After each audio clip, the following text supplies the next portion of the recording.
playoffs. So playoffs is difficult at the beginning of every year. You feel like you have a read on teams based on preseason talking points or practices, but there's so much with transfers now. It's really hard to get a read on actual teams these days and how well that you feel like the team will actually do. So I'll go first here. I picked my four is Georgia, LSU, Notre Dame, and Michigan. So I think Georgia has a really easy schedule. Michigan have a really easy schedule. I think that, they're both are one on the table and be undefeated conference champions. I think LSU. I think if they get by Florida State, they have a pretty easygoing schedule where they can end up with maybe having one or a second loss in the conference title game.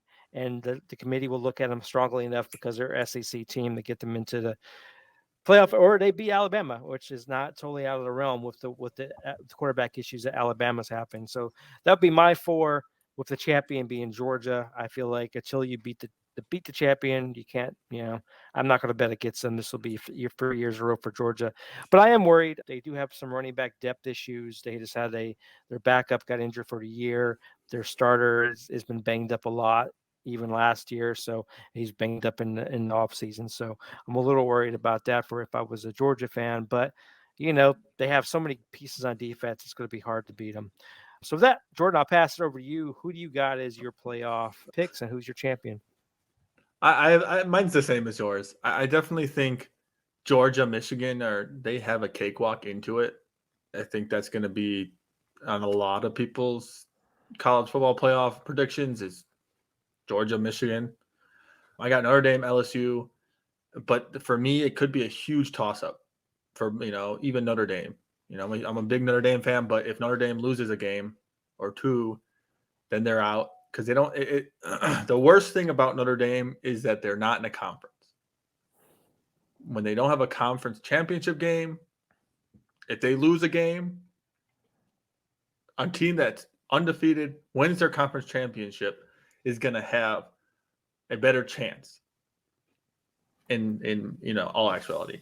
And then LSU, if it's to me, it comes down to that first game.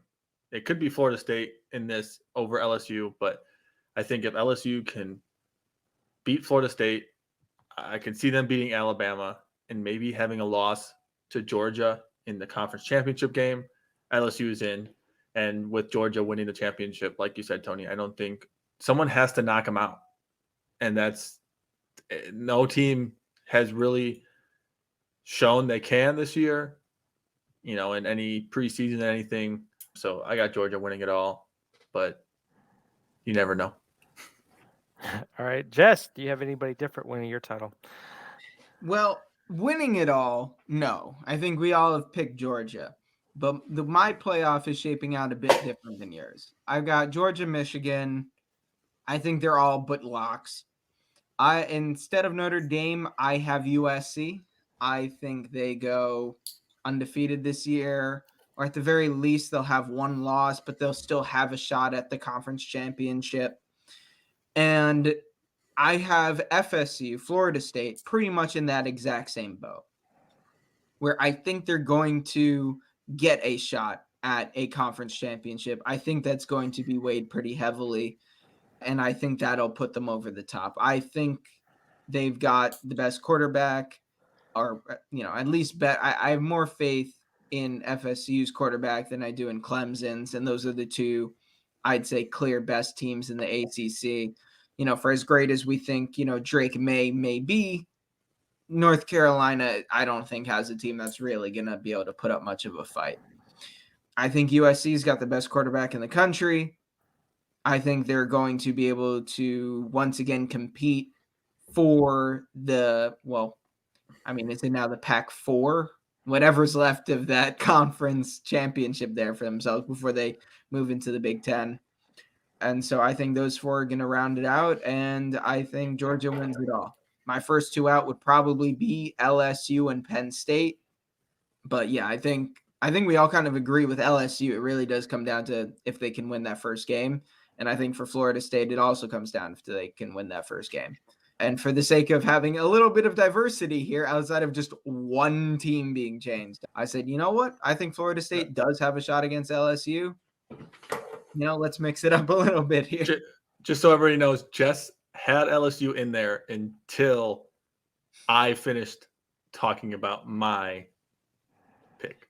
I had changed it like 3 times throughout the day because I'm going over a lot of different notes. I'm listening to other podcasts talking about stuff, and everyone seems to be going back and forth here about FSU and LSU. I think that's going to be one of the premier games of week 1. So a lot of people are talking about it. I'm hearing so many different thoughts on who's going to win that game.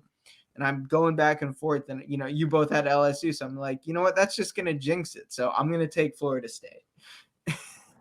All right.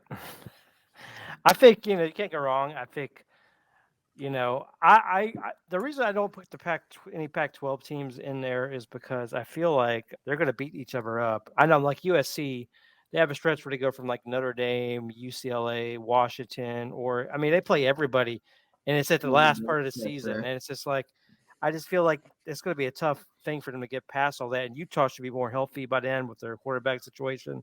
And they had trouble with them last year. I just feel like that's going to be tough for them. I feel like Oregon will lose games like they always do to teams they shouldn't. And I think Utah, Oregon, Washington, and USC will kind of trade blows against each other, knock each other out. I feel like Clemson and Florida State may lose a game that they normally wouldn't, just because I feel like I feel like Clemson, I still don't feel like they're all the way back. I have to see it with Garrett Riley. I feel like the last couple of years, the offense has been so stagnant, and they haven't brought in the wide receivers to change it overnight. So they have a better quarterback, but can he do what they need to do? We'll see. So that's my hesitations on like a Clemson are in there. So, but yeah, overall, I think we all going to be interested to see what the actual, save these playoff predictions for the end of the year, see which one is closest to actually getting it right, which we probably be all totally wrong because we didn't have TCU in the title game last year, so none of us would have been right. So.